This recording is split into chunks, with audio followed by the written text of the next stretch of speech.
You know him, you love him. Let's get him up here. Jeff Goldblum, everybody, come on. Incredible.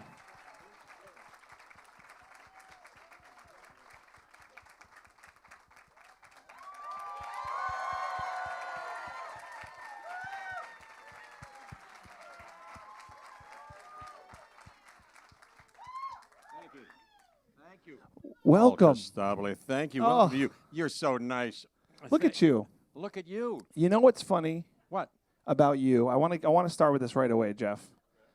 I've met a lot of people. I've met a lot of musicians. I don't think there's another human on earth that actually embodies jazz in his everyday life more than this guy. He's a walking solo. Do you feel that way in your everyday life? Like when you go to get coffee in the morning, do you kind of just go like a skeep deep dip but I get doop? Well, sure. I'm off of the caffeine these days. Oh. I start with the mushroom coffee these days. Or our oldest boy, we have two boys, River and Charlie. Charlie makes me a delicious decaf cappuccino with oat milk because I'm off of the dairy too. How about that? Yes. But your question is, yes, I'm not scatting necessarily, literally, but to be serious for a moment, yeah, my whole life, yes, I took piano lessons when I was a kid, and all four of us kids in Pittsburgh, our parents, exposed us to it, thank goodness. And I was a kind of a bad student, but when he gave me that first, a couple years in, that first piece of sheet music, it was Alley Cat, which had syncopation in it, and it was kind of jazzy.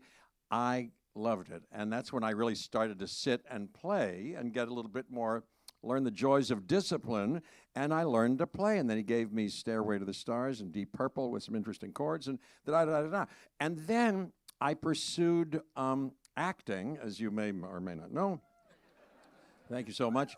And I had the good luck to study early on at the Neighborhood Playhouse with Sanford Meisner, who maybe somebody here has heard of, whose cornerstone of his foundational technique, this 2-year program, was an improvisation that I went on to really, because I'm a kind of a craft geek or, obsessive, let's say. And so I taught it for a couple of decades to learn it as well as I could. And so that improvisation was a kind of center post of my journey. And, of course, it overlapped with my love for jazz. And so being in the moment, as they say, or other cliches that really do point to this business of how you live a good life, which is in appreciation of and receptivity of and in connection with not only yourself, but everything around you right now, and right now, and right now. And what you do, Sandy Meisner said, in scenic work, doesn't depend on you. It depends on what the other person in the scene makes you do.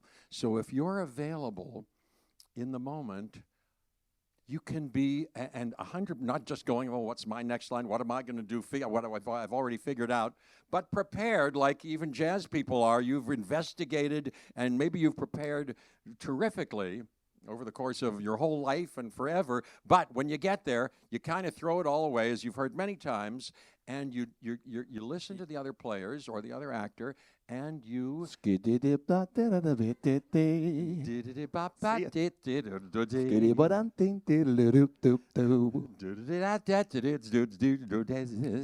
told you he's jazz. I told you.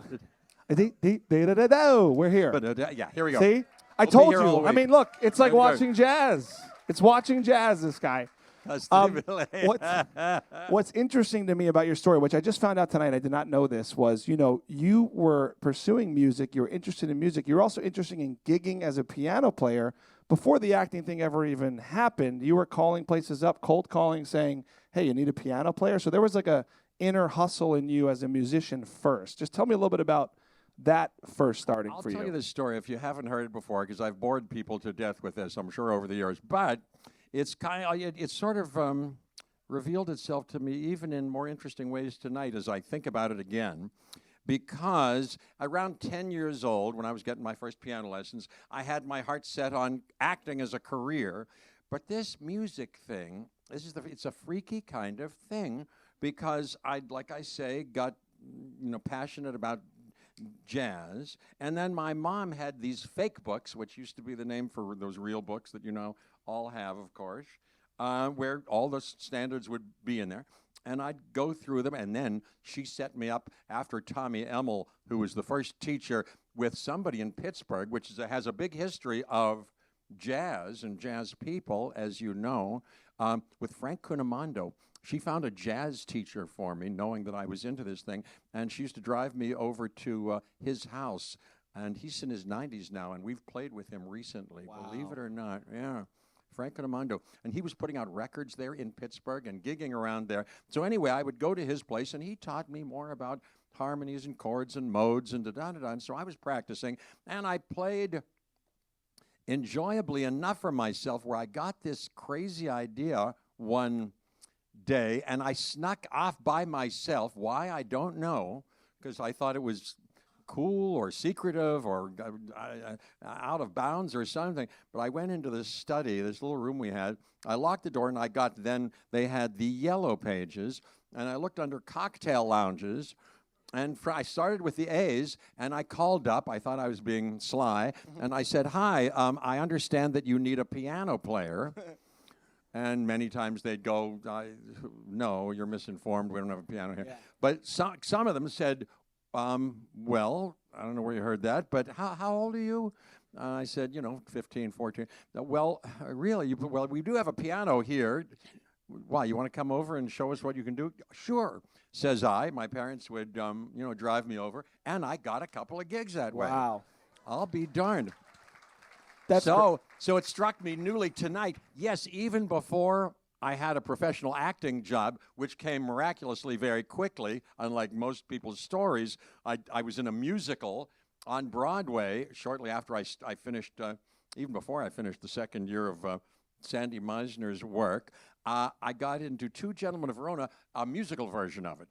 Galt McDermott, who had done Hair, wrote the music, and so I was in that, and I was in the chorus singing and dancing, and in the pit, because these Broadway pits have interesting musicians, including Bernard Purdie. I don't know if anybody knows Bernard Purdie, who played Shuffle with Aretha and many other people. Very funky drummer was down there, and was in the pit, and Thad Jones. You know Thad Jones? There was Thad Jones and Mel Lewis. They used to play together in a big orchestra. And my dad, who was a big jazz fan, we used to vacation in Atlantic City. We'd drive over to Atlantic City. He took us to see a concert by Mel Lewis and Thad Jones Orchestra. How cool. And then there I was, a couple of years later, in the pit, playing with him before the show. Wow. Just kind of here. Full Let's play circle. blues and Yeah. How about that? Yeah. What I like hearing about this, too, is the spirit of who you are. It's almost like thinking about your early jazz and improv career. Maybe, in a way, constituted the acting career because you had this sort of improv jazz. Yeah, stay with me. They're here, but just. Yeah, now we're going to get into the philosophical therapy of why he is jazz, right? But I do think it's interesting, and I'm inspired as someone else in the creative world. I think all of us who are creative, too, there's some sort of improvisation it's a life lesson for us. Hey, you know what? Call people up. I want to do this thing. This is what I want to do. Your acting career, in a way, maybe had the foundation of I'm just a jazz guy trying to gig and do my creative world. Did that foundation from your early piano days maybe help you into your acting in a way that was fruitful, you think? Yes, well put. Yes, it did. Yeah, and I remember my dad, who was a doctor, who wanted to be either an actor, he said, or a doctor. He stuck his head in the back of a class at Carnegie Tech, now Carnegie Mellon, as you know, and he said to us that he thought to himself, "Oh, this is out of my league." So he became a doctor. He became a good doctor, but in some ways, I think maybe I mean, they didn't push me into it or anything, but maybe I've carried the latent DNA of his stalled his latent dreams into my own life. And what I was going to say, wait, jazz, wait a minute. Oh, I know. And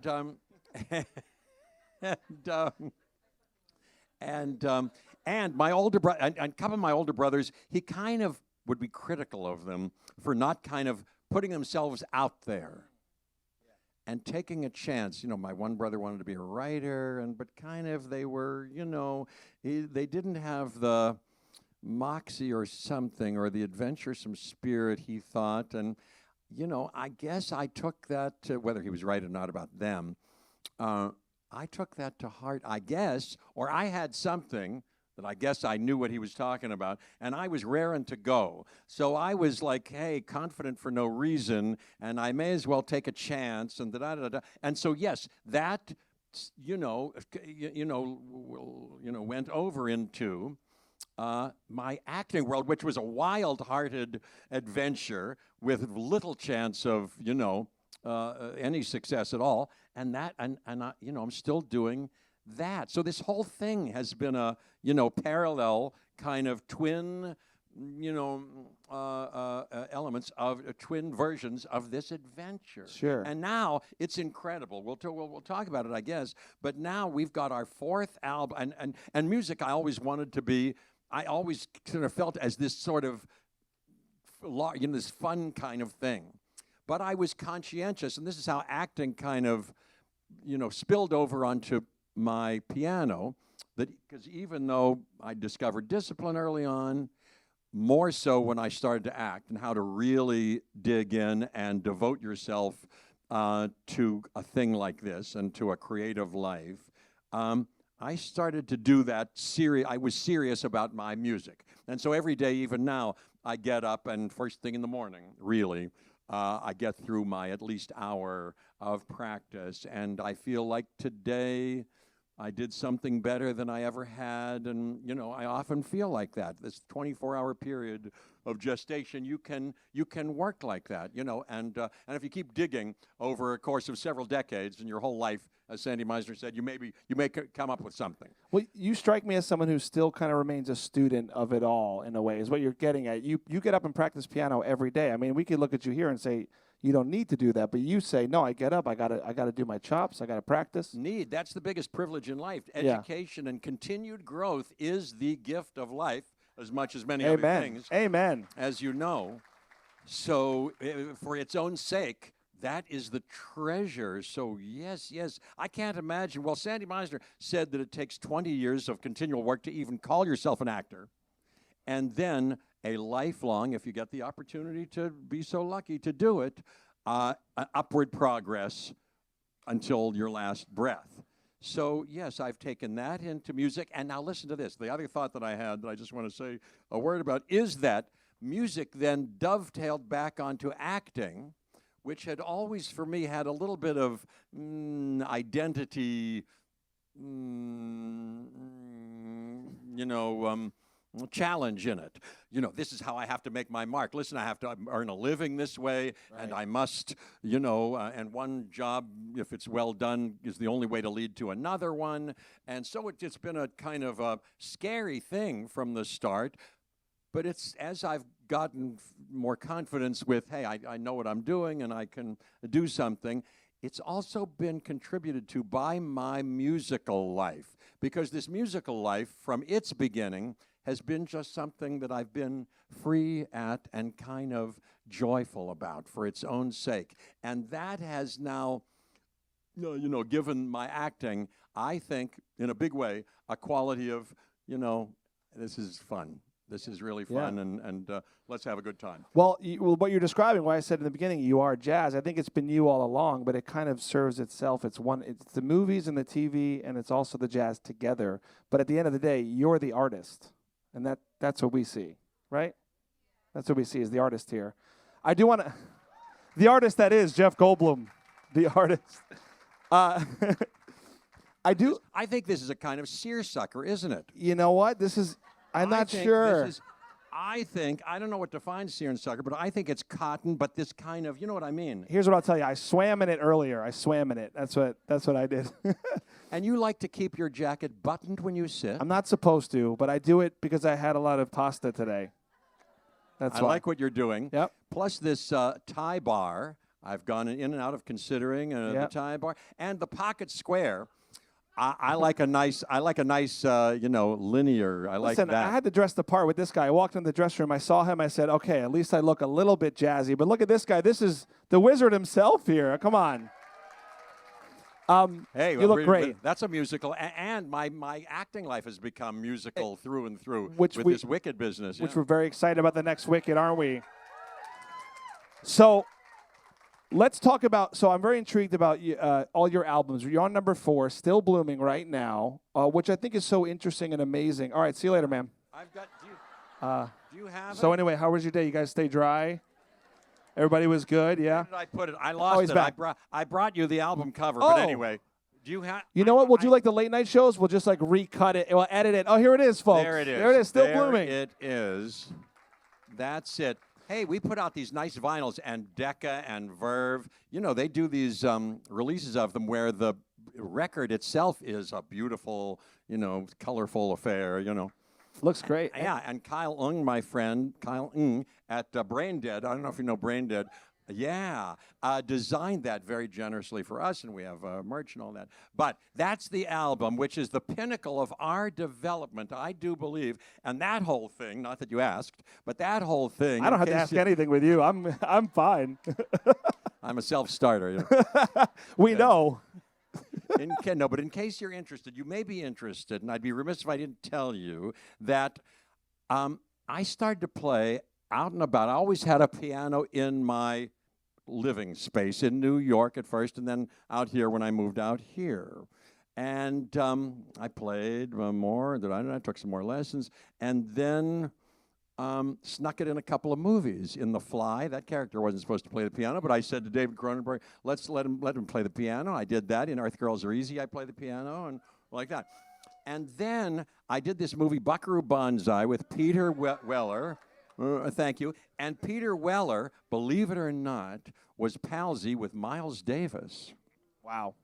And he got to talking to Miles Davis about it because Peter plays the horn and loves jazz.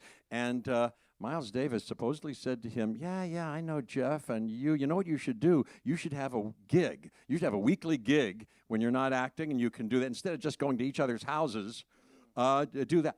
That's how we started to go out and about here in Los Angeles, one place or another, then many places, and then we've had residencies whenever I'm not working. And that's what we did. We were under the radar until we played the Playboy Jazz Festival one year, and they said, we're gonna put you in the program. We didn't have a name. And I said, well, hey, Mildred Snitzer was this friend of my mom's in Pittsburgh. And I said, that's a funny name, Mildred Snitzer Orchestra. We're not really an orchestra. But and it stuck. That's what we are, the Mildred Snitzer Orchestra. Incredible. From that point on, and then about several years ago, Tom Lewis, I was promoting Thor Ragnarok on the Graham Norton show in London. And the great Gregory Porter, with whom I'd just randomly run into, at an airport, and I said, oh, you're fantastic, I know you're right. He was on the show, too, promoting that Nat King Cole record of his. He was going to sing, Mona Lisa, men have named you. And he said, Jeff, hey, I know you play the piano. I usually do this with just a piano player. You want to just backstage, look at this a couple of times, and then play? I said, sure. I played, and Tom Lewis from Decca saw me, apparently, and then called and said, hey, maybe, Jeff, you want to do an album with us? And that's how that started. Wow. And we're talking, this is 30-something years ago, or how? No, Thor Ragnarok. Oh, Come on, sorry. Man. I thought you meant the first Where's your orchestra general record. Jeff Goldblum knowledge? Oh, Come on. yeah. I That thought you meant was- the original Thor action figure. I don't know. Okay. No, what year was Thor Ragnarok? You know better than I. But Whenever it was. So it started, and now we're on our 4th album. And we've gotten Amazing. better and better. Thank you. And this album is the best yet, I do believe. We work with the cream of the crop musicians, the best in the world, really, on all these instruments. You're going to see a couple of them when I'm here. And then half the albums have been instrumentals, and half have been vocals. And we've worked with, believe it or not, Miley Cyrus and Fiona Apple and Kelly Clarkson, and Gregory Porter recorded with us, and Haley Reinhart. We've been very lucky doing those things. And then this album, because I was on the set of Wicked and I got to talking, has a cut by Ariana Grande. amazing. And another cut by Cynthia Erivo. the great Cynthia Erivo, of course. Scarlett Johansson, with whom I did a couple of Wes Anderson movies, we got to talking at the premiere of Asteroid City in New York. She said, hey, I want to record too. Da, da, da. So we recorded this song that I love very much. It was her idea, in fact. And she said, let's do a bossa nova version of that. And so we did that with Joe Bagg and Alex Frank. Alex Frank produced this last album with Scott Gilman, where we do all our stuff now, recording-wise, and they do all the arrangements. Our aim is to do some of these classic American songbook things, or the Blue Note, bouquet collection, but give them a new and unique twist to them. And I think that's what we've done. So Scarlett said, let's do that song, Out of the Tree of Life, I just picked me a plum. But we do it in this bossa nova way, and she's fantastic. Maya Sykes sings on that. So it's amazing. That's that story. Yeah. Well, what I love and what's interesting, too, is, the way you record these albums, this is jazz. You're recording live in the room, right? I mean, in this generation, we're all so afraid of AI and creative things becoming contrived. Jazz is one of the last remaining. I mean, even tonight we're going to see live performance, live recorded performance is really special. And it's just something that all your records are, right? Talk to me a little bit about the process of this album as you direct the scat of my question. And I love it. Seriously, it's the best. I love hanging with you. To you, let's say this is the first time we've really seen each other, but we're not far from each other. No. LA. I'll call your people and hopefully you'll answer. Let's be in constant touch. I'm going to pester you at all hours of the day. Just going to scat on his doorbell. But my question is, Yes. I think preserving live performance, and it goes for, I think jazz, comedy, but also jazz, is one of the last remaining, you have to go see jazz live. This is controlled chaos. It's a beautiful piece of art.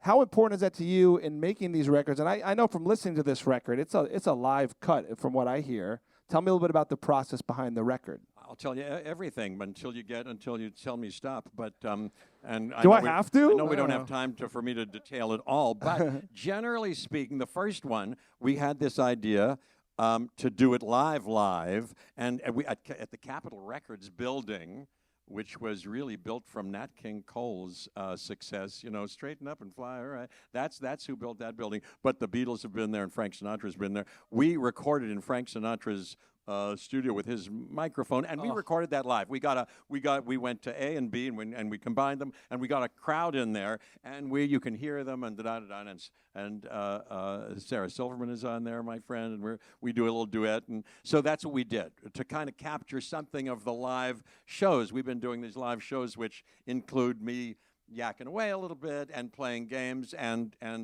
playing jazz. So we did that on the first one. Then the second one was more a studio affair, and that's what we've done in the last three, but they've gotten better. We really love what we're doing. We love doing it as we do it. And I would say that our aim when we go into the studio these days is to, one could say this has got to be the definitive perfect version of it. They're so 8th degree black belt masterful at it that they know how to do whatever they do is right. But I am digging the idea that it doesn't have to be the perfect result.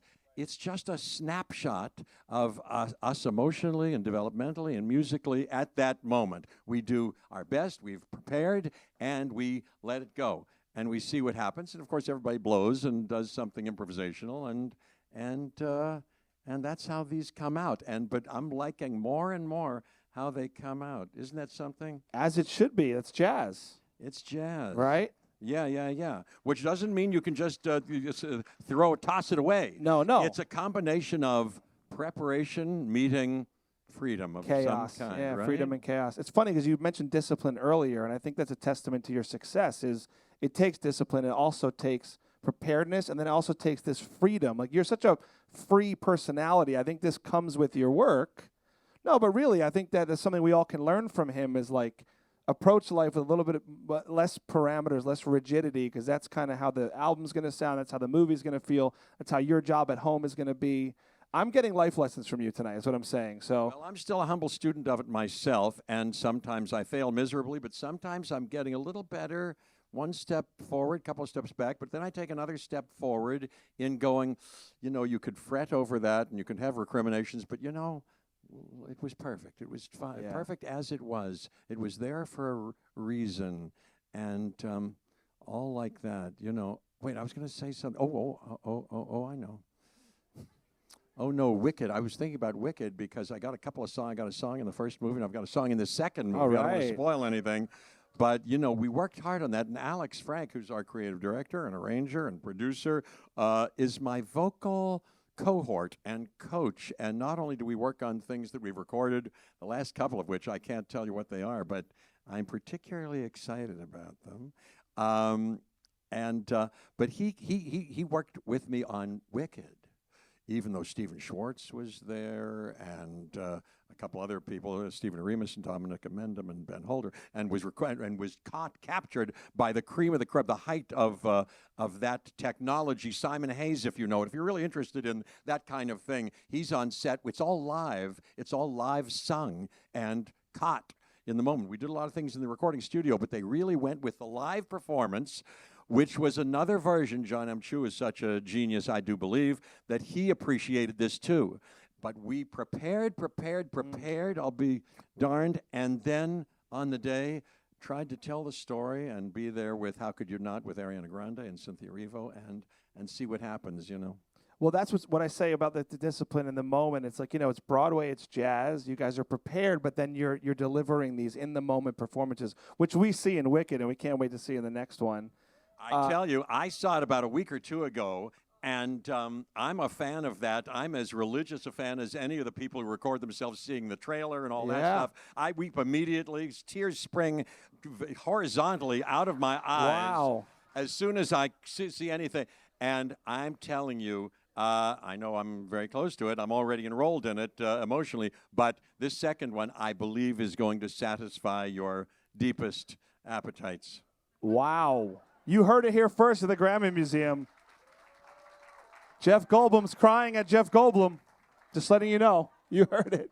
I cried at the first one. I want to be honest with you as well. I think a lot of us did. It was so fantastic. The first Wicked. I cried. I actually openly cry. I want people to know. Good? Yeah. Are you not generally a weeper? I'm Italian. Yeah, I cry.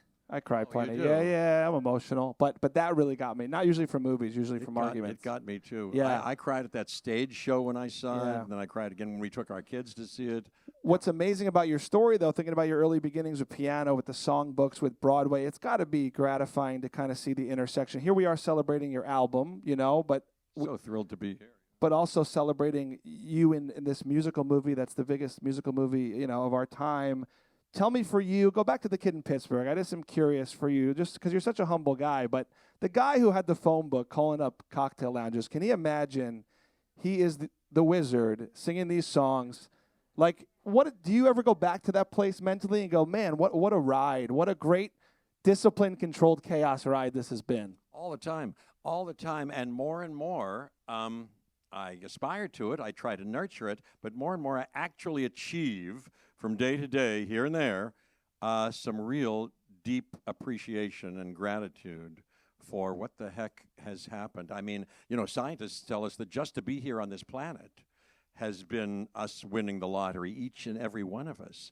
And we're so mysteriously deeply connected. And this thing that I wanted to do, this acting in the worst way, I would get up every day right around, I went to Carnegie Mellon University, and for these 6-week summer sessions between 9th and 10th and 10th and 11th grades. And by that time, I was like baying at the moon, passionate about it. But it was secret. It was secret. And I would take a shower. My hygiene has always been impeccable. He smells great. Thank you so much. Thank you. And I would take a shower every morning, and the glass shower door would steam up, and I would write on it, "Please, God, let me be an actor." Wow. And then before I left, I would wipe it off. So I was, really jazzed up about this thing. No, that it has happened at all is truly miraculous, as we know just objectively. And then for me, inside of the thing, I'm like, wow, yes, I'm happy as a clam. I also think what's special is you've his next album, Happy as a Clam, coming out 2026.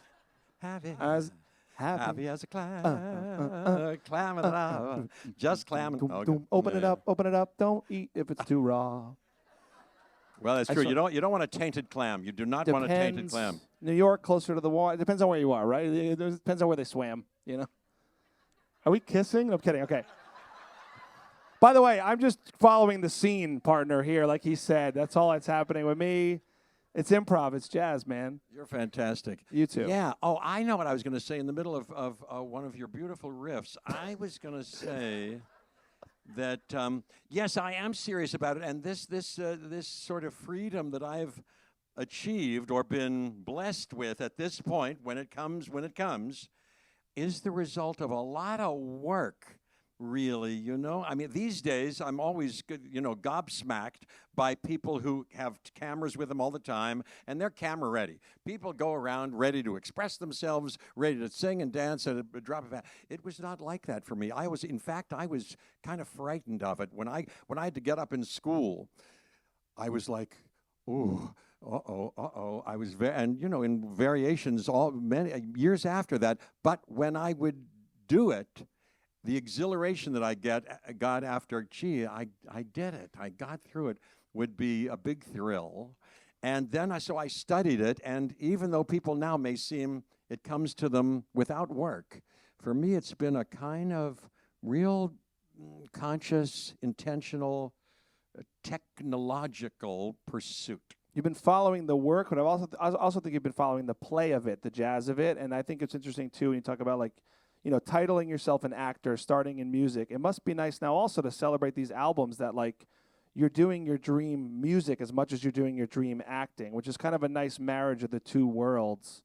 I want to just bring us back to the album before we hear you play tonight, where this is now a celebration of you kind of owning the musician you are, outside of, obviously we love you for your acting, but you are also a standalone musician despite any of the movies you've done, and that's what you've earned through the work and through this journey as well. I love it. I love the fact that I have a musical life. It's just unbelievable. It's really unbelievable. And I get to play with these guys, and sing with these people. I was on the set. That's how Ariana's song came about. I was singing because I should have been intimidated and clammed up, speaking of clams, but they are so sweet and cordial, that, I was singing everything I knew. And we were singing all Broadway, they know every Broadway show tune and classic American songbook. And one day I was singing with a couple of them, with the two of them around, I was singing, I don't know why I love you like I do. I don't know why And Ariana said, why are you singing that? I said, I love that song. I know that you know that song. She said, yes, my grandfather sang that to me all the time. Wow. And I said, geez, hey, we have this band if you want to record with us, I wasn't trying to be manipulative or strategic, but it just occurred to me, and she said, yes, I would. I'd love to. Wow. I said, at any time, feel free to, renege on that. You don't have to, don't let me, But she said, no, I'm doing it. Wow. And then Cynthia and da-da-da-da. That's the power of music and song, especially the songbook. There's songs from our childhood, from our families, from something you saw as a kid, even the Wizard of Oz, all these things, they strike us as, you feel it as a kid, I think, sometimes, right? Yes, it did me. I don't know why. Music is a magical, cosmic, universal thing, the phenomenon that can open you up, at least in my experience, and it seems this is true for many people, anecdotally, can open you up in ways that nothing else can.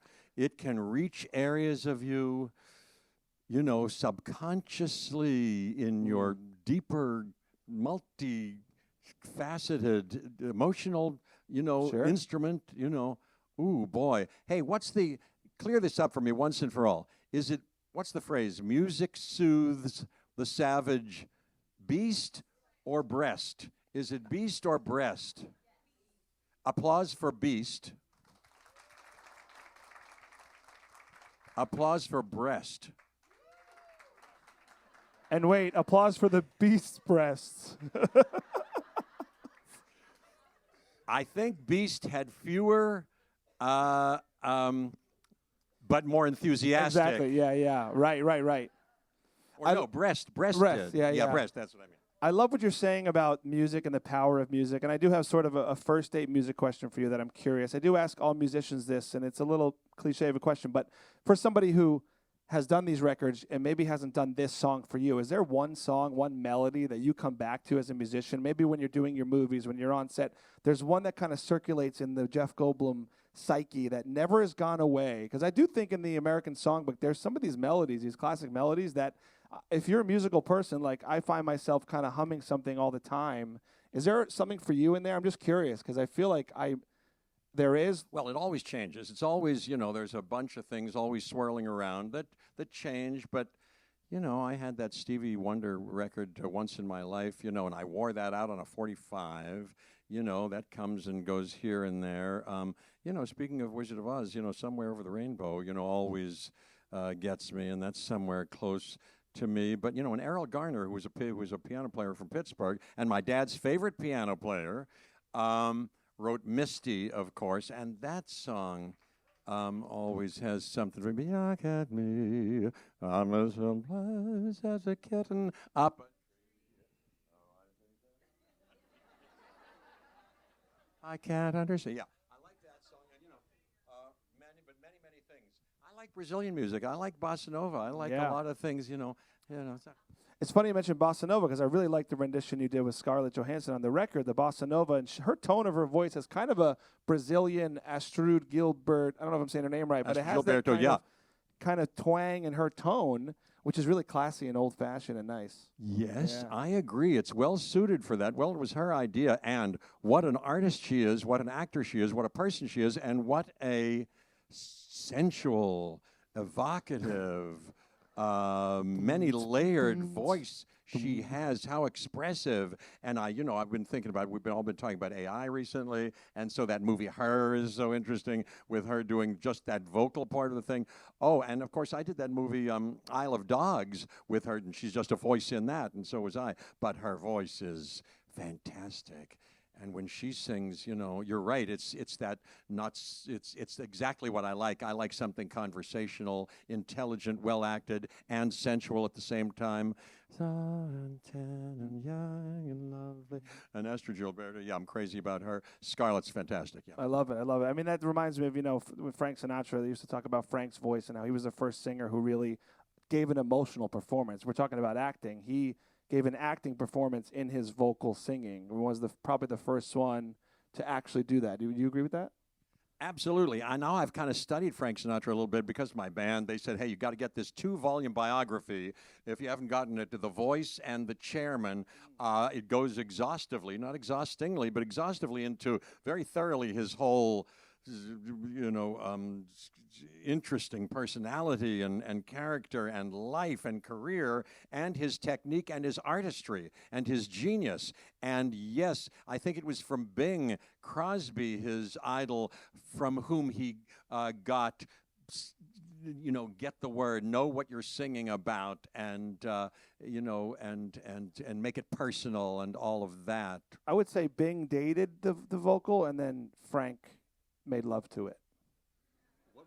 Bing did what? Bing dated the song, and then Frank made love to it. Is the way I see it. Yes, he made love to it. Yes, that's right. I feel like the more you hang out with Jeff Goldblum, it just starts getting all like, what's gonna, doodly-dee-doo-doo. Hey, do you know what that reminded me of? You ever see The Apartment with Jack Lemmon? Sure. As he's cooking that spaghetti for he's remember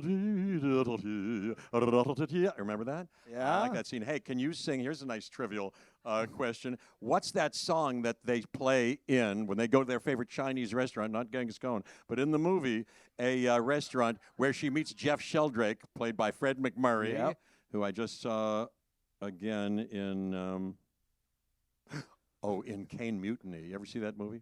Sure. Anyway, I know and it. Double Indemnity. But Fred McMurray, My Three Sons, he's in, what are we talking about? Oh, yes, The Apartment. Yeah. So if anybody knows it, sing that title song. Go ahead. Exactly right. Beautiful.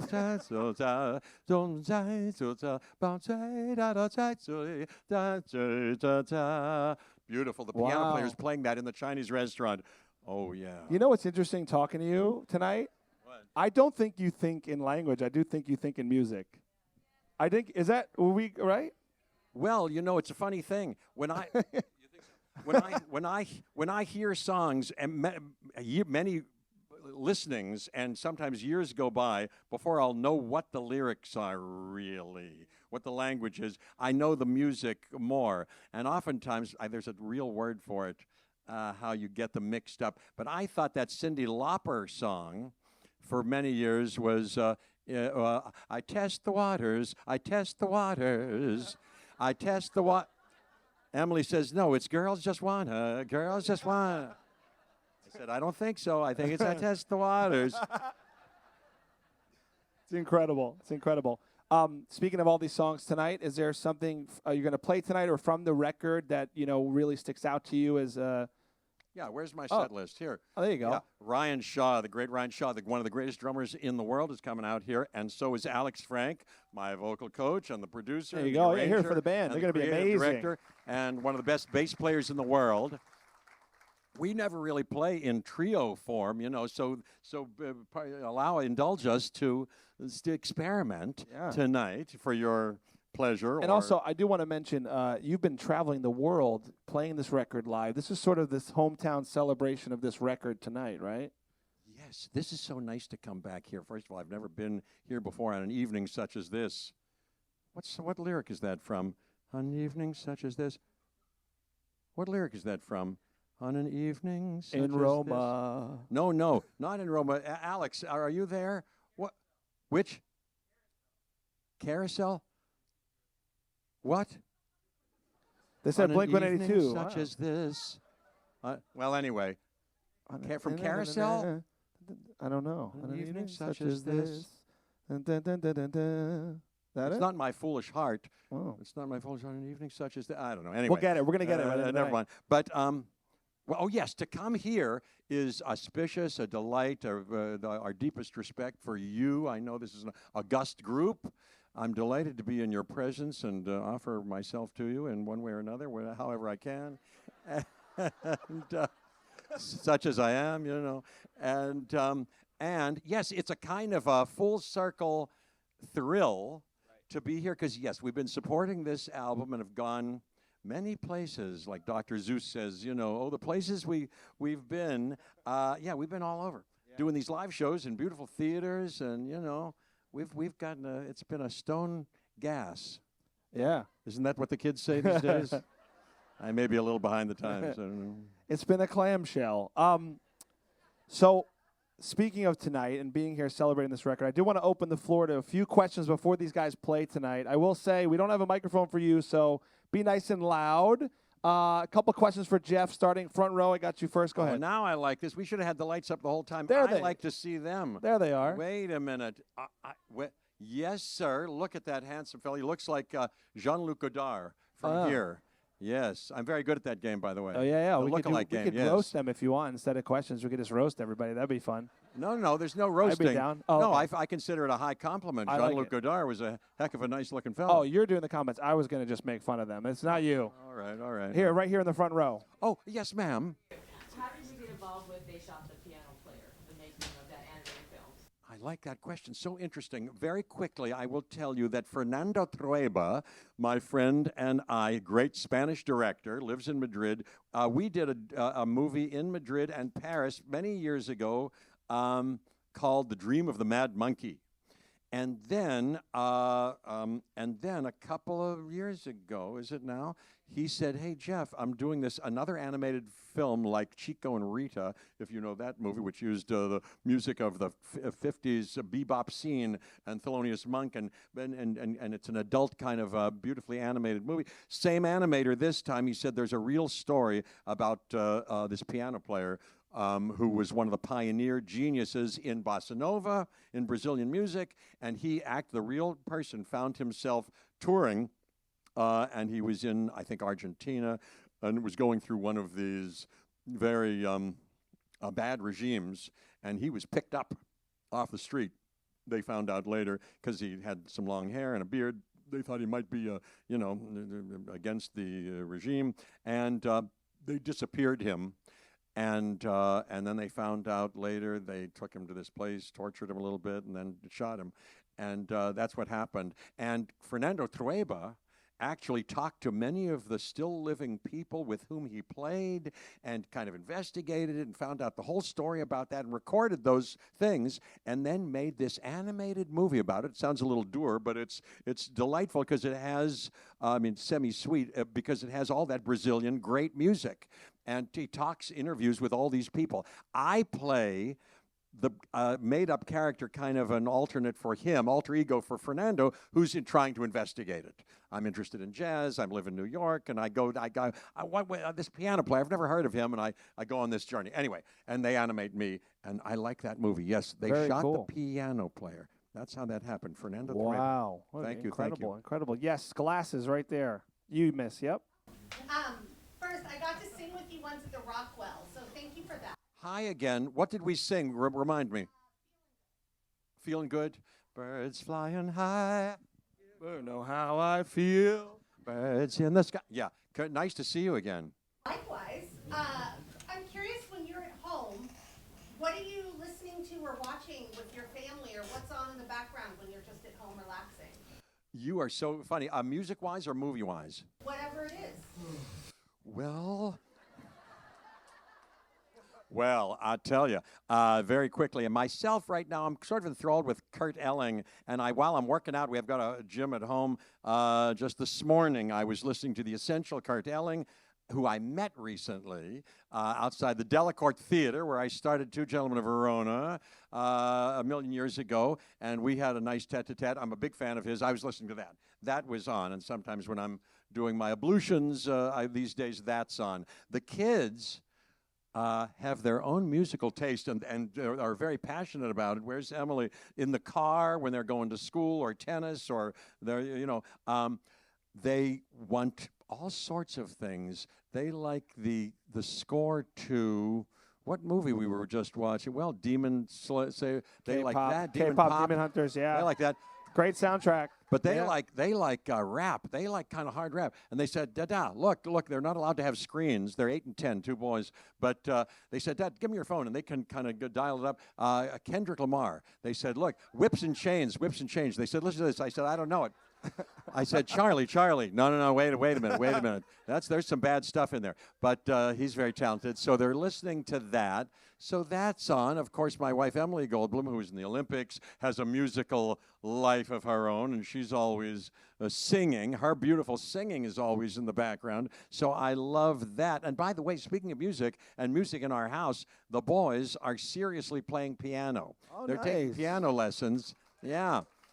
And Emily and I facilitate their daily practice, which I didn't have. So even before I did at that age, they kind of know how to work hard. She was in the Olympics. She knows how to work hard, and so do I. So we kind of, while balancing out with, not pushing them too hard and making sure they have fun, but still fun is also work. They're playing piano, and they're doing pretty well. We played at the London Palladium on stage recently, this last year, and the two of them played with us. Charlie, the oldest one, got up and played Flight of the Bumblebee very well. The audience, they stole the show. And River played the theme to James Bond. Very cool. It was so cute. I was a little weepy when they were doing that, and we talked on stage. How about that? Beautiful. As it should be, man. That's amazing. I know. Yes. Jeff, you can pick the next one. Go ahead. The Jean-Luc Godard. Yeah. Thank you for the compliment. That's amazing. What do you do when you get creatively blocked and you're not quite sure what you want to pursue, like project-wise, and you kind of need to recenter yourself? Good question. Yeah, what do I do to recenter myself? Well, daily, I'm doing I still sort of do a variation of meditation, and life centers me, and this beautiful, unexpected, amazing family. I'm head over heels in love with my wife and the two kids. So that is all you need, as John Lennon said, and Paul McCartney, and then these days I still do what I kind of have the approach from the beginning, which is instead of being strategic, even though I have routines that serve me, I then kind of open myself up to see what comes around style. And that's how the movie thing has gone. I mean, you know, I have ideas, but you kind of have to surf what's going around. And likewise, music. Music happens very organically. I know that's a highfalutin word, but it really does. Alex and the band and I, we kind of come upon our next, you know, enthusiasm, you know, one to the next, that kind of thing. And so far, I haven't, miraculously, there hasn't been much time where I have been not working on either of those things. So, you know, I don't get much time to go, geez, I gotta make something happen. I gotta find something. You know what I mean? It's just, it's like that. So far, there's at this point, a flow until it's all not. You're improvising. You're improvising very well, is what it sounds like. Well, I'm lucky. Yes, you miss right here in the back row right here. Yep. Hi, I was just wondering because you were talking about your wonderful ear and your talent and what you've always wanted to do musically and commercially, you know, your film career and your music career. And I wondered if I have a friend who could hear a song one time and scare us by playing it on the piano. And I wondered if you had that same ear, like with maybe your most famous movies, the Jurassic Park theme, anything from Wicked. Like, can you just play it on the piano?